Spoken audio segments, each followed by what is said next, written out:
자, 오늘 민수기는 4장 21절에서 30절까지 있는 말씀 가지고 게르손 가족의 할 일은 이러하니 라는 그런 주제로 우리 하나님 말씀 듣도록 하겠습니다. 영어로는 This is the service of the Gersonite clans라고 제목을 했습니다. 우리 하나님 말씀 같이 볼게요.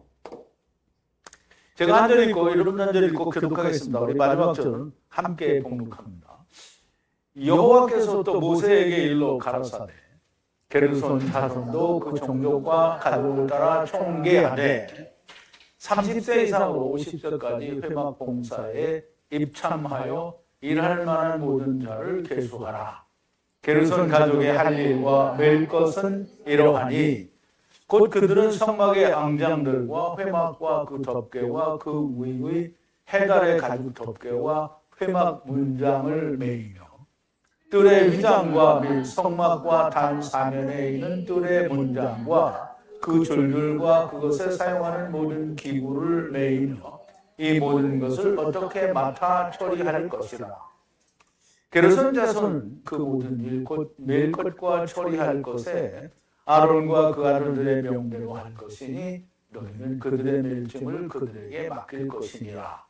게르손 자손의 가족들이 회막에서 할 일이 이러하며 그들의 직무는 제사장 아론의 아들 이다말이 감독할지니라. 너는 무라리 자손도 그 가족과 종족을 따라 계수하되 30세 이상으로 50세까지 회막 봉사에 입참하여 일할 만한 모든 자를 계수하라. 아멘. 자, 우리 잠깐 기도하겠습니다. 전지전능하신 하야 셀하야 우리 아버지 하나님 앞에 감사와 찬송과 영광을 돌립니다.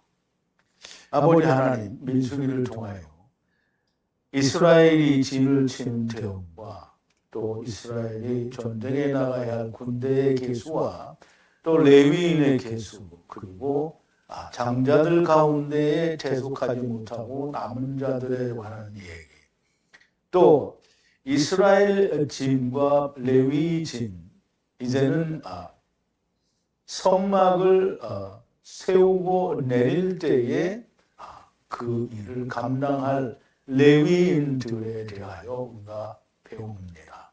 특별히 레위가 하는 즉 성막에 관한 일들을 하는 자들도 역시 군대라 부르고 30세부터 50세까지의 사람들이 그 군대에 들어가서 성막에 관한 모든 내리고 다시 세우는 일을 감당하게 되는 것을 우리가 배웠습니다. 특별히 오늘은 게르손 자손의 일에 대하여 우리가 배울 때 하나님 그들의 일은 과연 무엇이며 그들의 짐은 과연 무엇인지 우리가 깊이 깨닫는 귀한 시간으로 인도하여 주시옵소서. 예수님의 이름으로 기도하옵나이다. 아멘.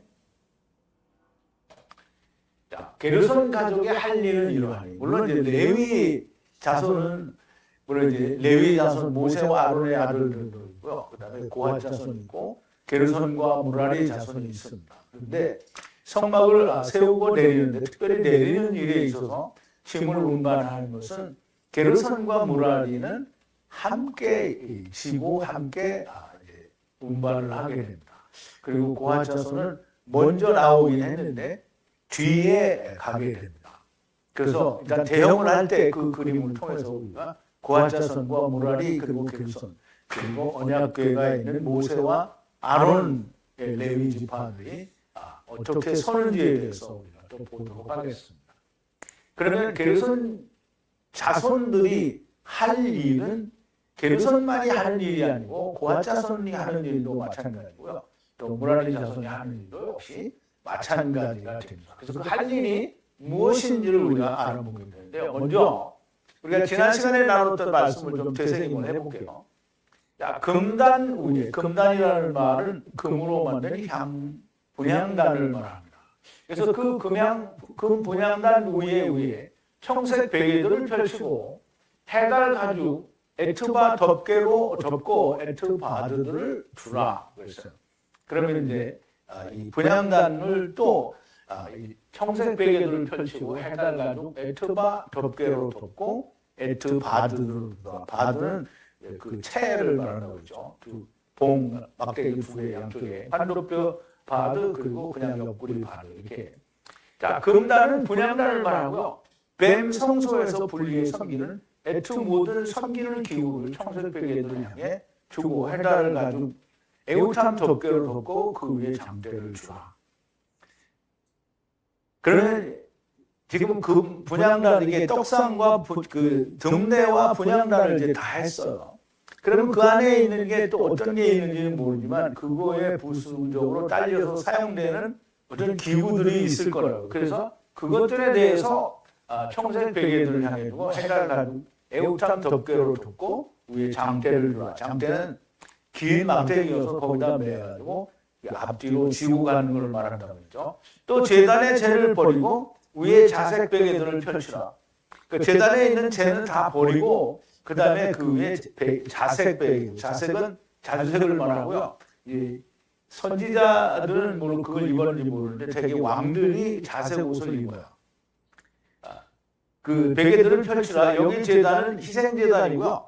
에트 모든 분리해 섬기는 기구들을 그 위에 주는데 베헴 에트 불그릇 그리고 에트 갈퀴 바에트 삽 바에트 주발 모든 제단 기구를 그 위에 주고 해달 가죽 덮개를 덮고 그 위에 바드들을 주라. 덮개를 위에 펼치고 바드들을 주라. 아론의 아들들이 에트 거룩한 것 바에트 모든 거룩한 기구들을 덮는 것을 완성하고 그러면 이제 모든 덮는 거를 이제 지금 고핫 자손이 했고요. 그 다음에 게르손 자손이 했어요. 근데 이거를 다 덮고 덮는 것을 완성하고 군대의 진을 출발할 때 후에 고핫 자손들이 들어오니라. 그럼 후에는 나중이라는 의미도 있지만 고핫 자손이 이 레위 지파 중에는 제일 뒤에요. 그 이스라엘 진영의 그 지파들의 진은 그 뒤에 더 있지만 근데 이게 레위 자손 중에는 맨 뒤에 따라가게 되어 있고요. 거룩한 것을 향해 만지지 말고 말라 죽으리라. 이것이 고핫 자손들의 정하신 장막의 짐이 될 것이다. 이제 우리가 여기는 이제 카사인데요. 카사는 덮는다라는 뜻을 말하는데요. 우리는 아무것도 없는데 뭘 그냥 덮는다 이렇게 생각을 하는 게 아니고요. 덮을 때는 그 안에 들어가는 게 있어요. 그래서 그 안에 들어가는 거는 감추어진 겁니다. 가령 예를 들어서 이제 나중에도 또 나오겠지만 우리가 흙으로 사람을 만들고 그 안에다가 영을 집어넣잖아요. 그러면 그 영이 무엇에 덮여진 거예요?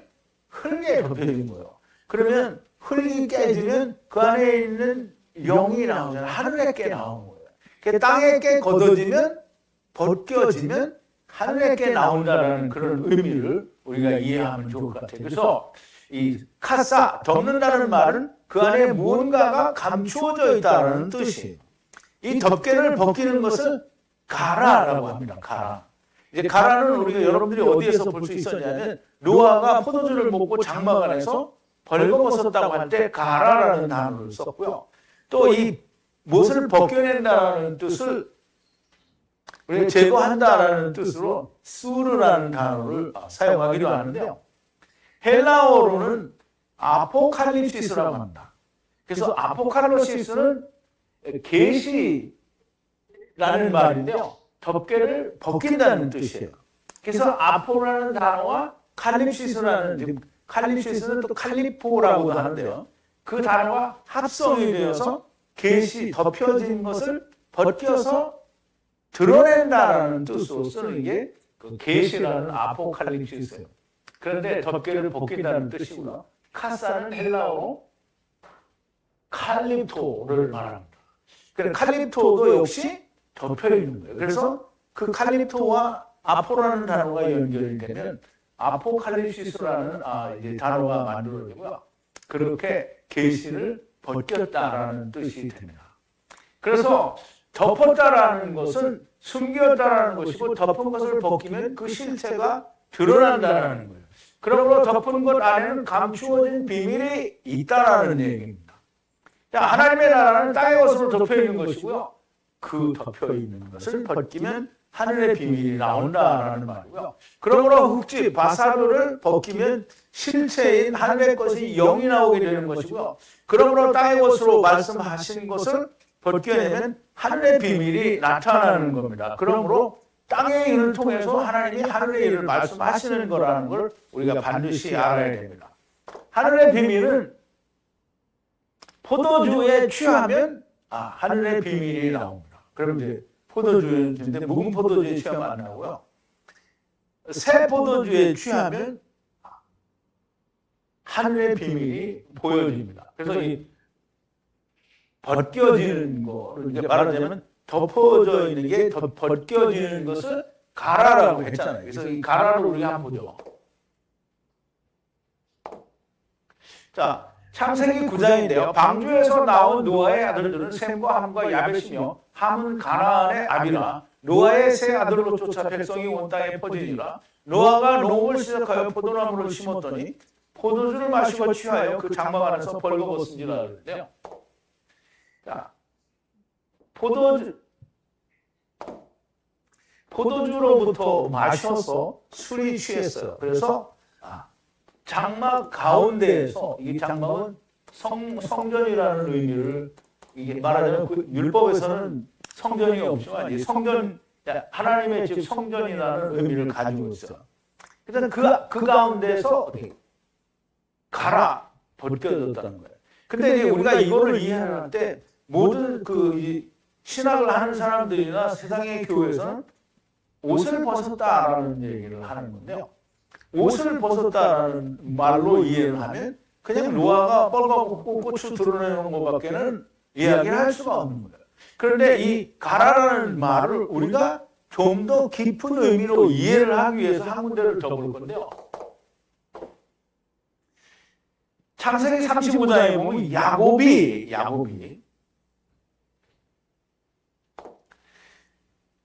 거기에 그때 제단 미즈베아 제단을 세우고 그곳을 엘 베델, 하나님의 베델 집이라고 부르고요. 그렇게 하나님이 엘로힘이 향하여 벗겨져서 가라됐어요. 가라되었으므로 하나님이 가라되었다는 거예요. 하나님이 안 보이는 하나님이 나타났다는 거예요. 이렇게 밝히 드러났다는 거예요. 하나님이 나타나셨다는 거예요. 언제? 형의 얼굴을 피하여 도망갈 때에 하나님이 나타나신 그곳에서 제단을 세우고 엘베델, 그곳을 엘베델이라고 불렀다는 거예요. 그러면 하나님이 야곱에게 나타나신 것이 가라예요. 가라. 그럼 가라라는 말은 하나님이 나타나신 거니까 노아가 가라 되었다는 말은 하나님 나라에서 와서 집을 벗고 온 거를 알게 되었다라는 말이 되는 거예요. 그러니까 가라는 옷을 벗었다라는 말이 아니고요. 하나님의 집을 벗은 걸 알게 되었다라는 뜻이 됩니다. 자, 이제 중간에 잠깐 이 가라를 얘기한 거고요. 아론의 아들 엘아자르가 빛 기름과 향기로운 향과 매일의 예물과 기름 부는 기름을 감독하고 성소의 모든 것을 감독하되 모든 분리하는 바로 거룩한 기구들을 감독하라. 여호와께서 모세를 향하여 답을 하사 아론을 향해 아마를 하시니 레위인 중에서 고핫 자손의 친족 에트 쉐베트가 끊어지지 않게 하라. 이 말은 하나님의 거룩한 성물들을 보거나 만지지 말라라는 거죠. 근데 이 고핫 자손은 이것을 감독할 수 없고요. 그들은 지고 또는 들어 올리고 가는 건데 누가 이것을 다 감독하느냐면 아론의 아들. 이제 앞에서는 아론의 아들들이 무엇을 감독한다고 그러는데 여기서는 특별히 이제 그 아론의 아들들 중에 누가 하냐면 엘아자르가 이 분 기름하고 빛기름과 향기로운 향과 매일의 예물과 기름 부는 기름을 감독한다. 그리고 성소 모든 것을 감독하되 모든 분리하는 바보 거룩한 기구들을 감독한다는 거예요. 그래서 그 감독은 이다멜이 하는 거예요. 엘아자르가 하는 거예요. 이다멜이 하는 거예요. 엘아자르가 하는 거예요. 자, 이것저것을 행하여 생명을 유지하라. 아론의 아들들이 들어가서 둔 에트 거룩하고 거룩한 것에 가까이 가서 죽지 말고 말라. 에우탐 이시와 이시 후에 무거운 짐을 향해 일을 하게 하라. 들어가서 보지 말고 말하라. 에트 거룩한 곳에 삼켜져서 죽을까 하며. 그러면 여호와께 바쳐진 것을 가졌다가 아간이 죽게 되죠. 물론 아라니와 삽비라고 마찬가지예요. 그래서 하나님께 바쳐진 것을 그냥 자기가 가지고 있으면 같이 멸망이 되는 거예요. 그러므로 하나님의 거룩한 것을 자기가 만지게 되면 결국 그것과 함께 죽게 되는 겁니다. 그래서 만지지 말고 보지도 말라고 하는 거죠. 자, 이제 오늘 본문으로 들어왔어요. 21절입니다. 여호와께서 다발을 하사 모세를 향하여 아마로 하시니. 물론 이거 여러 번 나왔던 건데요. 또 다시 한번 간략하게 소개를 할게요. 자, 여호와 하나님께서 다발을 하사 모세를 향하여 라 아마르 하시니. 그러면 이 말씀은 전에도 말씀드린 것처럼 계명으로 모세에게 말을 했는데 모세는 그 말씀을 받는 자들에게는 라 아마르 30을 이루는 하나님의 분리하는 말씀으로 이루어야 된다는 그런 뜻이라고 말씀을 드렸죠. 자, 여호와께서 모세에게 계명으로 말씀하시니 모세를 통하여 듣는 자들은 30의 아버지의 말씀으로 분리를 하라는 말씀이라는 뜻이라고 말씀을 드렸고요. 22절인데요. 게르손 자손의 에토 머리를 들어오리라. 그들 역시 아버지 집의 친족이니라 그랬는데요. 우리는 이제 지난주에도 우리 정 형제님이 얘기를 했는데 들어올린다라는 나사라는 말이 이게 가만히 따져보면 들어올린다라는 말이 뭐 허리에다 들어올리는 것도 아니고 이게 어깨에다 올려야 우리가 오래 이제 행진을 할 수 있고 장시간 갈 수 있다. 이제 그렇게 얘기해서 이제 맨다라는 의미가 아니야. 근데 이제 맨다라는 의미로 우리가 이해를 할 수는 있어요. 그런데 나사라는 단어가 가진 본질적인 의미는 하나님께 들어올린다라는 뜻이에요.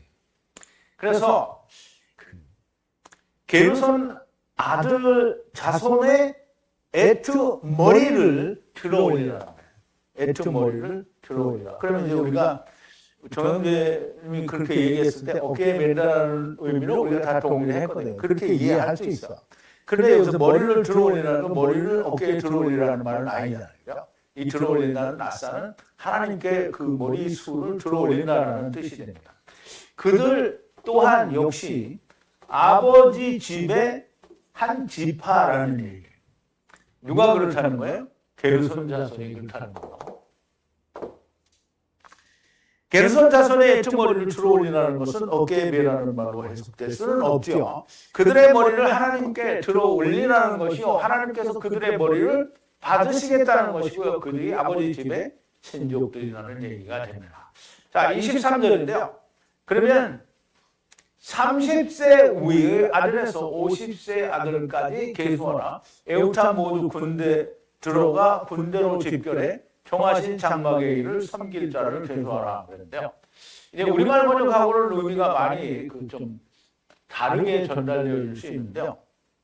자, 30세 아들 그 위를 말하죠. 그리고 50세 아들까지 50세까지를 말하고요. 계수하라는 거예요. 그리고 에우타 모두 들어가요. 이게 보니까 어디로 들어가는데요. 군대에 들어가서 거기에 집결하는 거예요. 왜? 정하신 장막, 즉 성소에서 아바드 일을 라 아마드 하는 거예요. 이게 아보드가 아니고요. 아보다 혹은 이렇게 읽는 건데요. 이 말은 일을 자체를 말해요. 근데 여기 아바드는 엘가조마이하고 같은 말이어서 어떤 일을 경작한다, 일을 행한다는 뜻인데요. 여기 라가 붙었으므로 30을 이루는 일을 하는데요. 그게 뭐냐면 지금 이 고핫 자손이나 게르손 자손은 밭을 경작하는 게 아니잖아요. 이 사람들은 전부 나르는 일을 하는 거예요. 그럼 운반하는 일을 하는데 그거가 뭐냐면 라 아바드예요. 그러므로 게르손 자손이 하는 일, 즉 무라리 자손이 또는 고핫 자손이 하는 일이 전부 라 아바드예요. 근데 그걸 운반하는데 운반하는 방법을 들어올린다라고 얘기를 한 거고요. 장대에 맨다라고 하고 어깨에 들어올린다라는 그런 말로 번역이 된 건데 사실은 다 들어올린다라는 뜻이에요. 어떤 방법으로 들어올린지 들어올린 상태를 말하는 거죠.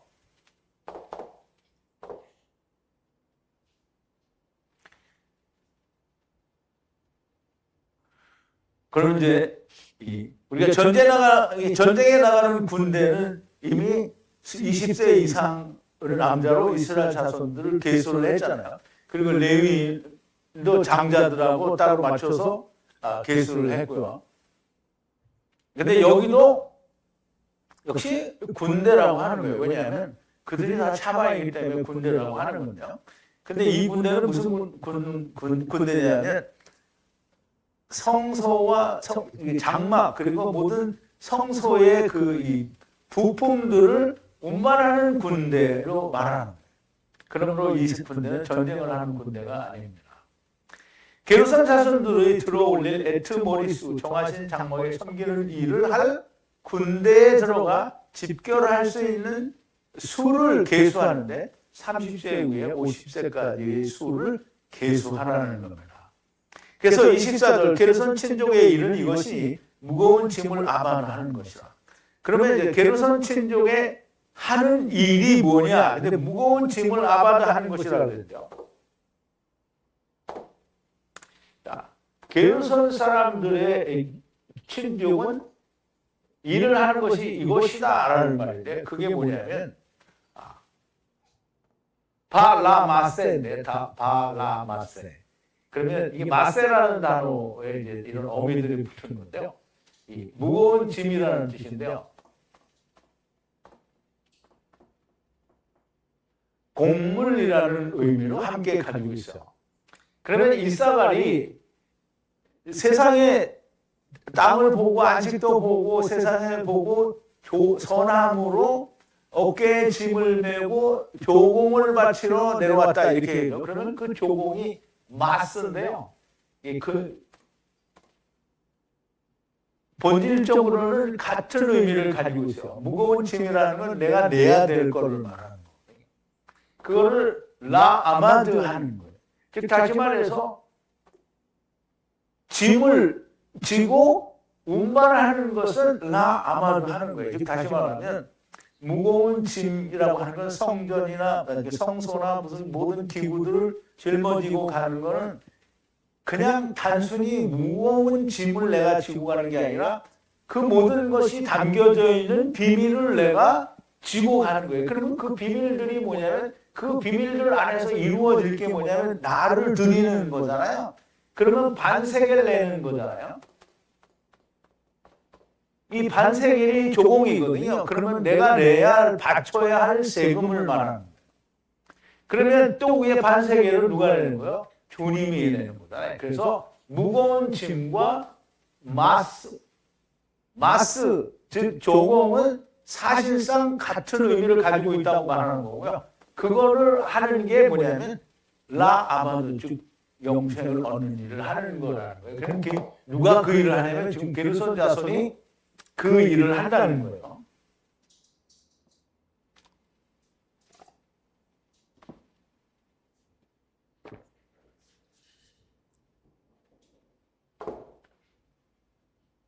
게르손 친족의 일은 무거운 짐을 옮기고 운반하는 일이라는 건데요. 이것이 라아바드 하는 것이라는 말씀입니다.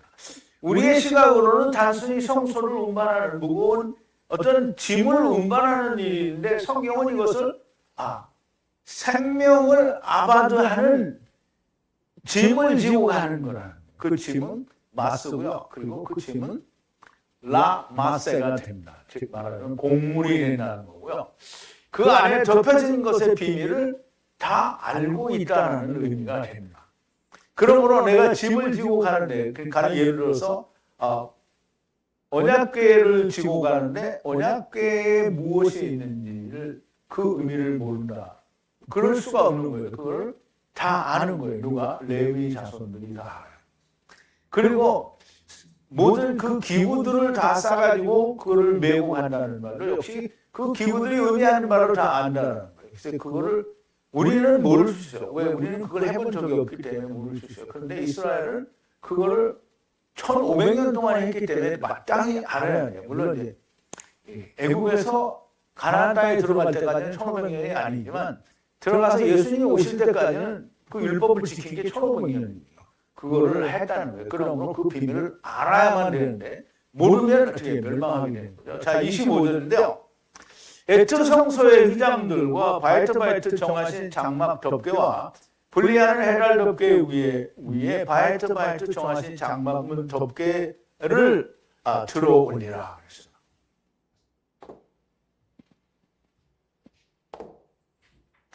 자, 에트 휘장인데요. 휘장, 이 거주라고 했는데요. 여기서는 해 미시칸이에요. 미시칸은 성소 전체를 의미할 때도 있고, 아니면 지성소나 성소만을 의미할 때도 있어요. 그러니까 그때 이제 우리가 잘 이해를 해야 되는데, 그 성소의 휘장이라는 말은 뚫이 포함이 되지 않은 그냥 성소라고 얘기했기 때문에 그 덮개들을 말합니다. 덮개가 4개가 있죠. 이제 진홍색, 진홍, 분홍, 자색, 홍색 실로 엮은 그 휘장이 있어요. 그걸 덮는 걸 말하고요. 그 위에는 염소털로 된 게 있고, 그 다음에는 수양 가죽으로 되고, 그 다음에는 해달 가죽으로 되어 있는데요. 어쨌든 그 바이트 정하신 장막의 덮개예요. 덮개. 그리고 또 다른 덮개인데요. 그 덮개는 뭐냐면 해달의 가죽으로 된 덮개인데요. 분리하는 해달의 가죽으로 된 그 위에 또 위에인데요. 이거는 그냥 알이 아니고 마알이에요. 마알. 그러면 이제 그 말씀 위에라는 그런 의미가 되고요. 그리고 바이트 정하신 장막문 덮개예요. 장막문. 그러면 장막문은 성소와 지성소가 있는 그 앞에 문이 또 있어요. 그럼 문에 있는 휘장을 또 덮개라고 해요. 그래서 그 덮개, 그럼 이제 거주의 휘장과 그러면 그 덮개들을 말하자면 성소 위에 덮개들을 다 들어 올린다는 거죠. 그래서 이제 우리말에는 맨다라고 했는데 다 들어 올린다는 뜻이에요. 그렇게 들어 올리라. 지성소와 성소의 휘장들과 해달의 가죽 덮개들을 들어 올리라는 것인데, 여기 들어 올린다라는 말은 나사, 여기는 이제 바나사분이에요. 바나사분. 근데 어디에 매든지 다 맨다는 우리말로는 우리가 이해를 돕기 위해서 그렇게 번역할 수는 있으나, 근본적인 의미로 하나님께 들어 올린다라는 의미를 배제를 하면 그냥 땅의 것만 보게 되는 거예요. 자, 26절인데요. 바이트 뜰의 휘장들과 성소를 분리하는 위에 바이트 뜰문의 덮개, 제단 주변 위에 바이트 끈들과 바이트 모든 일들의 기구들과 바이트 모든 분리를 받는 레헴을 아바드하라. 레헴은 이제 말씀이 되겠죠. 말씀이 들어있는 기물들을 이야기한다고 할 수 있겠어요. 그래서 바이트 뜰이에요. 뜰은 그 이제 성소와 지성소 앞에 제단이 있고, 그리고 그 주위에 둘러 있는 그 이 담이죠, 담. 근데 이제 그게 휘장으로 되어 있기 때문에 그 휘장을 이렇게 얘기하는 거예요. 이 카라라고 하는데요. 그거를 여기는 우리말로는 물매 걸어 매다는 거 이렇게 했는데요. 이건 휘장을 말해요. 그 뜰을 다 이제 울타리를 정하는 그 휘장을 말해요. 그리고 바이트 덮개. 그럼 뜰 문에도 그 입구에 덮개가 있어. 그 덮개 말하자면 문이 다 천으로 되어 있기 때문에 그래서 덮개라고 하는 거예요. 그리고 성소, 분리하는 성소 그 뜰 구행을 말하는 거고요. 그리고 제단 주변 위에 바이트 끈들, 그리고 바이트 모든 일, 즉 영생을 얻는 일을 위한 기구들을 바이트 모든 분리하는 것을 만드는 레헴을 아바드하라는 거예요. 아바드한다는 말을 운반한다라는 그런 의미를 함께 가지고 있습니다.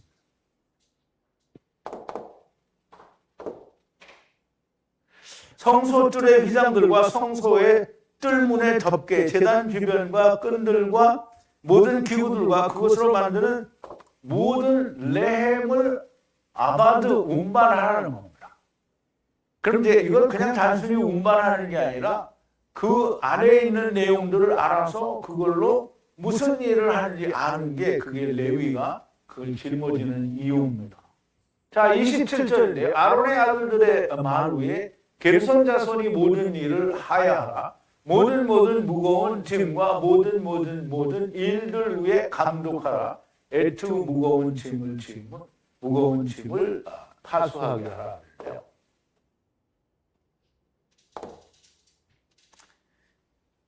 자, 아론의 아들들의 입의 말 위에 게르손 자손들이 모든 일을 하여하라. 그 일을 감당하라 이런 말이죠. 근데 게르손 자손은 감독하는 일을 하지 않아요. 단순히 나누는 일을 하는 거기 때문에. 그리고 모든 무거운 짐. 자, 무거운 짐이 아까 뭔지 알았죠? 무거운 짐은 마세. 근데 여기 마세음이라고 했거든요. 그러니까 무거운 짐들이라는 뜻이 됩니다. 그리고 모든 아보탐인데요. 그럼 일 위에 감독을 하라는 거예요. 누가? 아론의 아들들이 감독하라는 거고요. 이 계수한다라는 의미도 같이 있다고 했죠. 그리고 파수하라는 거예요. 애트 모든 무거운 짐들을 파수하라. 파수한다는 말은 미시메레트인데요. 여기는 이제 배 미시메레트가 되는데요. 미시메레트는 뭐라 그러죠? 율법을 이루는 일을 하는 거라 그러죠. 그래서 미시마는 감옥인데 감옥에서 미시마는 감옥이고 미시마는 트는 뭐예요? 죽는 일을 하는 거잖아요. 그래서 율법을 성취하는 일을 하는 거라고 얘기죠. 그래서 파수한다는 말은 바로 그 일을 지킨다는 뜻이 됩니다. 그래서 게르손 자손들이 하는 일을 아론의 아들들이 다 감독하고 그것을 파수하라는 거예요. 그러므로 게르손 자손들의 일은 그것을 무거운 짐을 지고 나르는 일을 하고 영생이라는 것을 거기서 배우는데, 근데 그것을 감독하고 또 지키는 것은 누가 한다? 제사장 아들 아론의 아들이 한다는 거예요. 자, 앞에서 설명한 성소의 휘장들과 해달의 가죽 덮개들과 정하신 장막문 덮개와 뜰의 모든 휘장들과 제단 주변들과 모든 기구들과 끈들, 그리고 모든 분리를 만드는 레헴 이런 것들을 하여하는 일을 아론의 아들들이 말 위에 있게 한대. 그럼 아론의 아들들의 말 위에, 입의 말인데요. 그러면 그들을 통해서 하는 말을 따라서 그 일을 행한다는 거고요. 그 안에 있는 것들이 셀 때의 일들이 들어있다는 거예요. 그러면 그 아론의 아들들이 관리하고 주장하고 계수하고 파수하는 모든 일에는 현관아줌 그리고 세대가 다 들어있다는 말씀이 됩니다. 이것들을 파수하게 미시메레트 하라는 거고요. 미시메레트는 손을 이루게 하는 것이라고 했고, 미시마르 곧 감옥에서 400세겔을 내고 죽는 것이라고 했고요. 이 모든 것은 아론의 아들들 곧 제사장들의 입의 말 위에 아바드 운반하고 들어올리는 것은 생명을 얻는 일을 하라는 겁니다. 이것이 게르손 자손들이 아론의 아들들 제사장의 말 위에 하여하는 일이라는 거예요. 자, 28절인데요. 정하신 장막은 우리말에서 회막이라고 번역이 되어 있고 지성소와 성소를 합친 장막을 말합니다. 자손들 친족의 게르손 자손 친족들의 일인 것이고요. 그러면 이제 게르손 자손의 친족들의 일은 정하신 장막에 관한 일들을 하는 걸 말하는 거예요. 이것을 제사장 아론의 아들 이다말의 손으로 파수할 것이니라 그랬어요. 그러면 이제 제사장의 아들이라는 말이 나오긴 했지만 아들 중에 누구라는 말은 나오지 않았는데 지금 여기서는 누구라는 그 이름이 나오게 됩니다. 자, 정하신 장막에 대해서 게르손 자손의 아들들이 지파가 세벳 친족이 그 일들은 이러하다. 그 친족의 일들은 이러한데 그것을 누가 하느냐면 제사장 아론의 아들 이타마르의 손을 미시메레트 하는 거예요. 지금 파수한다. 지금 마친다라는 뜻이 되겠죠. 이루고 성취하게 되는 거예요. 그러면 게르손의 아들들의 일은 제사장 이다말과 더불어 그 자기가 운반하는 이런 짐들로 말미암아 미시메레트가 이루어지게 하는 것을 운반한다는 의미를 알아야 된다는 얘기죠. 그런데 이제 우리는 지금 우리가 이걸 배우잖아요. 근데 세상에서 예수 믿는다는 사람들은 이 말을 전혀 모르죠. 들어도 그런 거 뭘 하냐 이렇게 하겠죠. 근데 해야 돼요. 자, 아론의 아들 중에 이다말의 손으로 파수하게, 미시메레트하게. 그럼 이제 손이라는 말은 사람의 손일 수도 있지만 제사장의 손이니까 율법을 말하는 거죠. 제사장의 그 율법을 미시메레트 하나, 즉 파수한다, 마친다, 또는 완성한다라는 의미를 가지고 있는 거죠. 게르손 자손의 친족들의 일은 이다말이 파수하게 한다라는 거고요. 자, 29절인데요.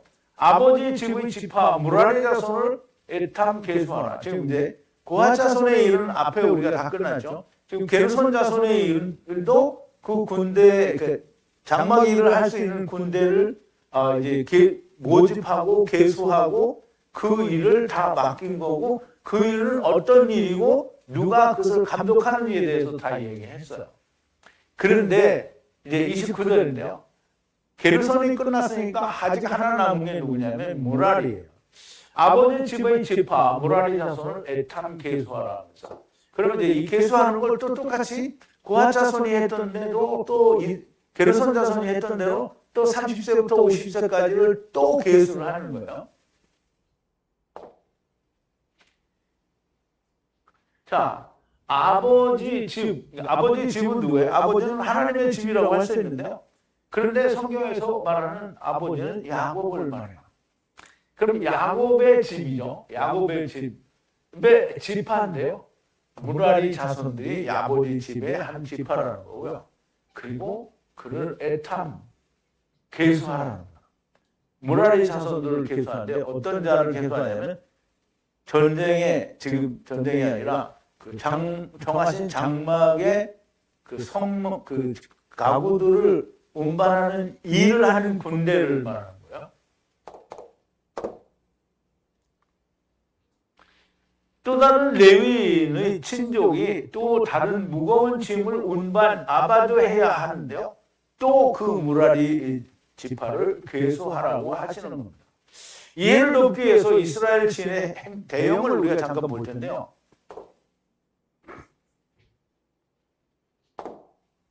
자, 여기는 그냥 레위 자손이라고 얘기를 했는데요.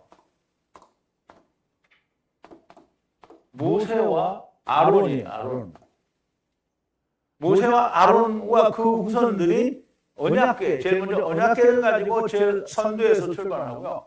그 다음에 성막 물품이 있는데요. 게르손과 무라리가 이것을 다 운반하게 되고, 그리고 고핫이 성막의 모든 가구들을 이제 그 가구들을 덮었고 또는 그 안에 이제 씌우거나 그런 이 성막 가구들을 고핫 자손이 운반을 하는 거예요. 그 다음에 이제 그 전에는 게르손이 아니고 게르손이에요. 게르손. 어쨌든 남의 말이니까 번역을 그렇게 막 해놔서. 자, 맨 앞에는 언약궤, 그리고 게르손과 무라리, 그리고 고핫 자손의 무거운 짐들이 중간중간에 배치가 되게 됩니다. 자, 이제 마지막 30절인데요. 30세 후의 아들에서 50세 아들까지 군대에 들어가 정하신 장막의 애투인들을 아바드할 모든 군대를 계수하라.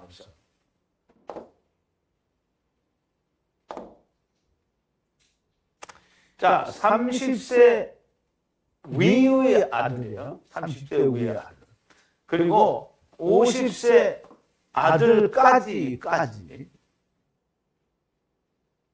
아바드 하는 군대에 들어갈 모든 자를 계수하라는 거예요. 계수하라는 거예요. 그러면 이 일할 군대가 무슨 어디에서 일하냐면 정하신 장막의 애투 일을 하는 군인들이 있는 곳에 들어가는 그 군대를 계수하는데 30세에서 50세까지를 계수하라는 거죠. 자, 이 내용은 구하선을 할 때도 했고요. 또 게르손을 할 때도 했고요. 또 똑같은 것을 하는 겁니다.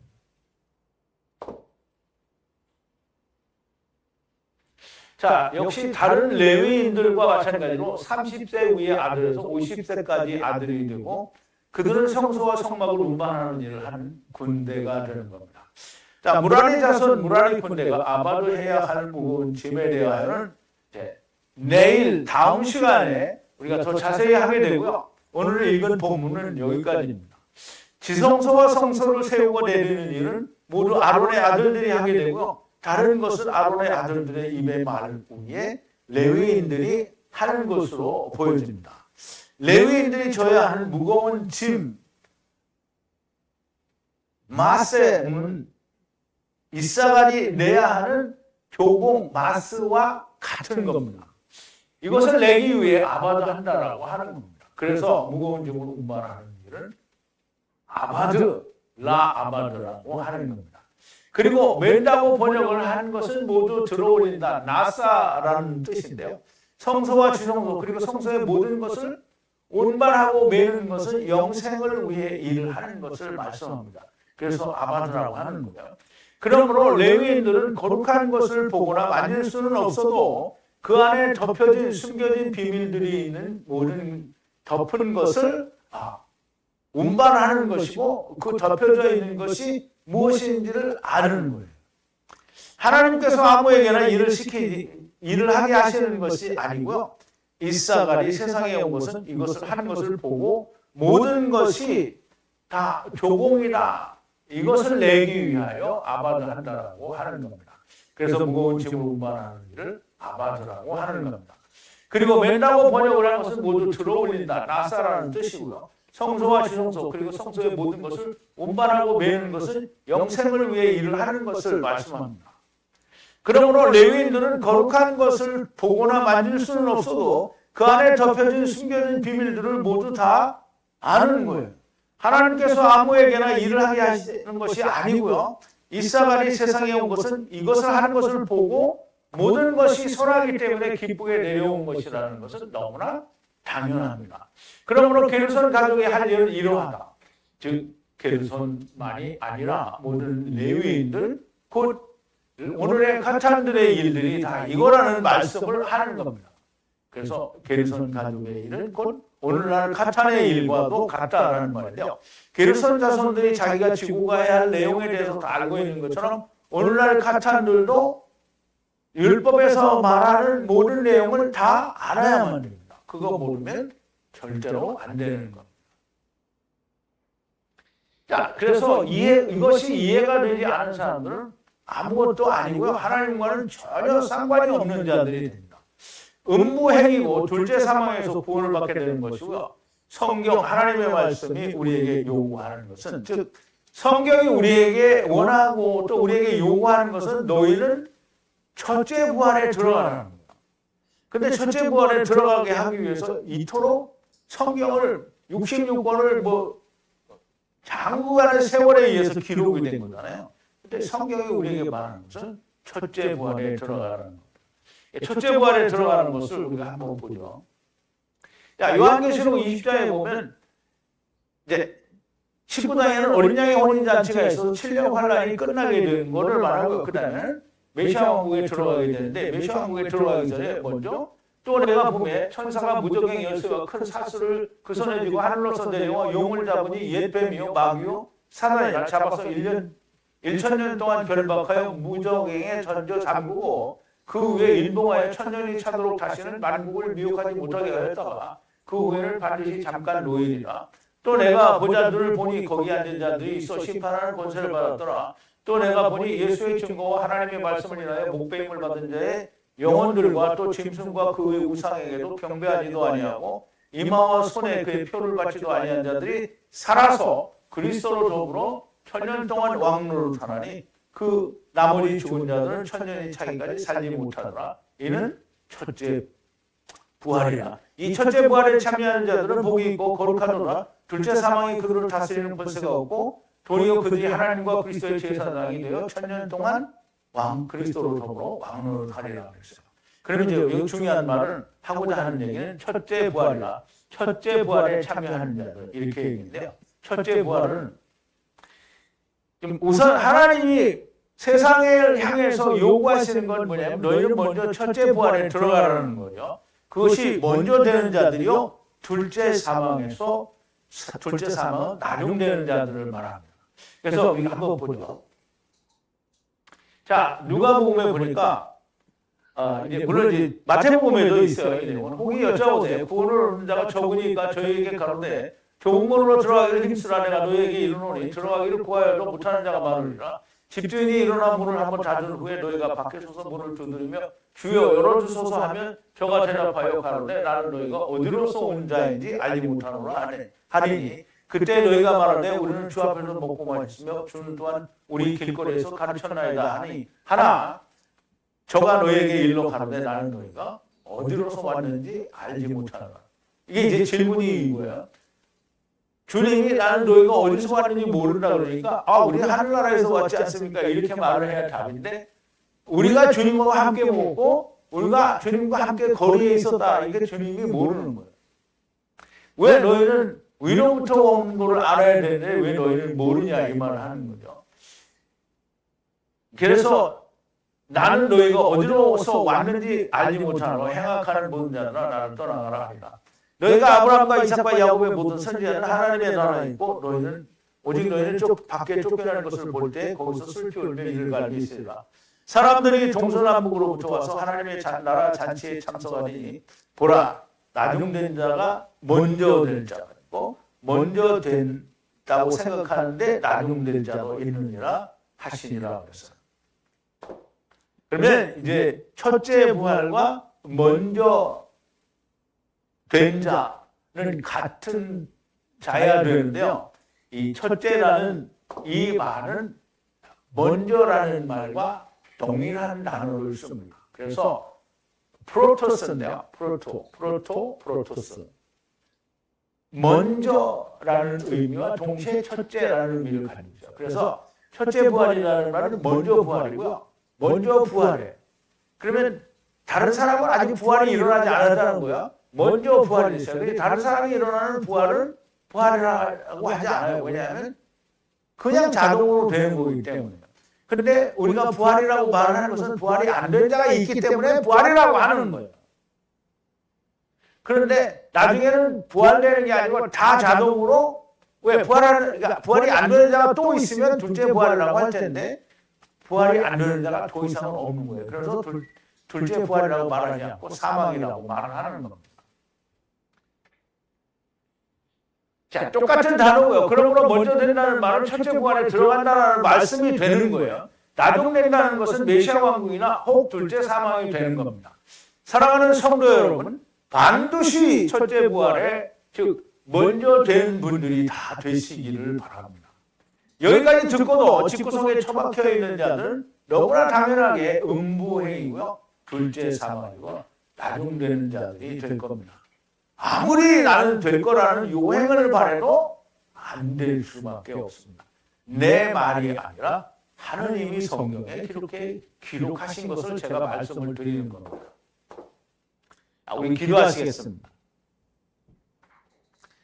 사랑이신 우리 아버지 하나님, 오늘도 민수기를 통해서 레위 자손들이 하는 무거운 짐을 지는 들어 올리는 그 일들에 대해서 우리가 배우고 또 깊이 생각하여 보았습니다. 아버지 하나님, 우리가 다 이렇게 레위 자손들이 하는 무거운 짐, 그들이 하는 일이 어떤 것인지 우리가 자세히 알고 오늘을 사는 레위인들과 같은 가탄이 된 저희들이 숨겨진 비밀들을 속속들이 다 알고 그것과 하나가 되어서 우리가 마땅히 이 마지막 때에 아버지께로 돌아가야 할 자들을 마땅히 돌아가게 할 수 있는 자들이 다 되어지게 하여 주시옵소서. 예수님의 이름으로 기도하옵나이다. 아멘.